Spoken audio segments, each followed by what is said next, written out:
ಬೆಳಗಾವಿ ಜಿಲ್ಲೆಯ ಹಲವು ಭಾಗಗಳಲ್ಲಿ ಹೈಬ್ರಿಡ್ ಜೋಳ ಉತ್ತಮ ಫಸಲು ಬಂದಿದೆ. ಅದರಲ್ಲೂ ಸಂಕೇಶ್ವರದಲ್ಲಿ ರೈತ ಮಲ್ಲಿಕಾರ್ಜುನ ಕಲ್ಲಪ್ಪ ಬಸ್ತವಾಡಿ ತಮ್ಮ ಹೊಲದಲ್ಲಿ ಅತಿ ಹೆಚ್ಚಿನ ಇಳುವರಿ ನೀಡುವ ಜೋಳ ಬೆಳೆದಿದ್ದಾರೆ.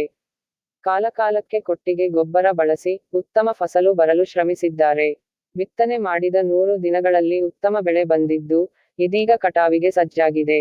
ಪ್ರತಿ ಕ್ವಿಂಟಾಲ್ ಜೋಳಕ್ಕೆ 3,000 ರೂಪಾಯಿ ದರವೂ ಸಿಕ್ಕಿದ್ದು, ಎಕರೆಗೆ 81,000 ರೂಪಾಯಿ ಲಭಿಸಿದೆ.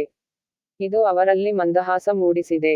ಮಲ್ಲಿಕಾರ್ಜುನ ಕಲ್ಲಪ್ಪ ಬಸ್ತವಾಡಿ, ಒಂದು ಬೆಳೆಗೂ ಮತ್ತೊಂದು ಬೆಳೆಗೂ ಅಂತರವಿದ್ದರೆ ಉತ್ತಮ ಫಸಲು ಪಡೆಯಲು ಸಾಧ್ಯ. ತಾವು ಹೈಬ್ರಿಡ್ ಜೋಳ ಬೆಳೆದು ಉತ್ತಮ ಲಾಭ ಪಡೆಯಲು ಸಾಧ್ಯವಾಯಿತು ಎಂದರು.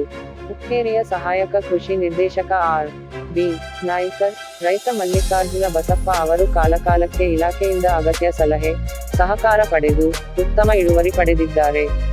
ಇಲಾಖೆಯಿಂದಲೂ ಕೂಡ ಅವರಿಗೆ ಬೇಕಾದ ರಸಗೊಬ್ಬರ, ಅಗತ್ಯ ಪೋಷಕಾಂಶಗಳನ್ನು ವಿತರಣೆ ಮಾಡಲಾಯಿತು ಎಂದು ಹೇಳಿದರು.